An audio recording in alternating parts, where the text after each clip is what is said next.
இன்னைக்கு நாங்க சொன்னா என்ன சொல்லுவோம்? இந்த உலமாக்கள் இப்படித்தான் ஃபண்டமெண்டலிஸ்ட். இவங்க மார்க்கத்தை பத்தி மட்டும்தான் பேசுவாங்க.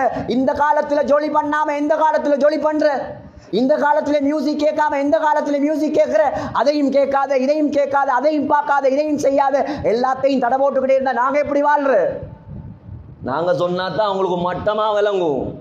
சினிமால ஆஸ்கார் விருது எடுத்த ஒரு லேடியே சொல்றா, cinema is a area of வெல்கரிட்டி.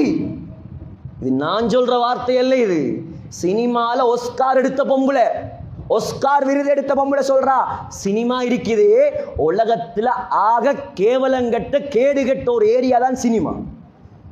அவன் பொழுதுபோக்குக்கு செய்றார், அவன் உழைக்கிறதுக்கு செய்யறான், கோடி கோடியா சல்லி உழைக்கிறதுக்கு செய்யறான், அவன் மக்களை ஏமாத்துறான், அதிலேயே போடுறான். ஜஸ்ட் டைம் பாஸ், நேரத்தை நாசமாக்குறதுக்கு அவன் கொண்டு வந்தது இந்தியால இருந்து, அங்கங்க ஒவ்வொரு நாடுகள்ல இருந்து, யூரோப்ல இருந்து வந்த ஷைத்தான் இதெல்லாம்.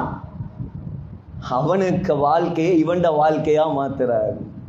திடீர்னு தாடி முகத்துல கேட்டா தலைவர் தாடி வச்சிருக்காராம். அவர் அடுத்த படத்தில் எடுத்தா இவரும் எடுத்துருவார். எங்கட தலைவர் யார்?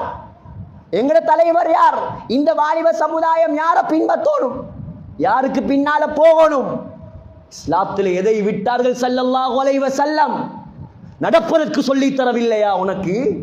துப்புவதற்கு சொல்லி தரவில்லையா? பார்ப்பதற்கு சொல்லி தரவில்லையா? சிரிப்பதற்கு சொல்லி தரவில்லையா? முடிவெட்ட சொல்லி தரவில்லையா? சினிமாக்காரனையும் கிரிக்கெட்டர்ஸையும் பார்த்தா நாங்க முடிவெட்டணும், நாங்க முடி வளர்க்கணும். சகோதரர்களே, எங்க போகுது? ஏன் மார்க்கம் தெரியாது, மார்க்கத்தை படிப்பதற்கு ஆசையும் கிடையாது. கொண்டாங்க முதலாவது பள்ளிவாசலுக்கு, முதலாவது குர்ஆனை படிச்சு கொடுங்க, முதலாவது அல்லாஹ்வுடைய பயத்தை கொடுங்க.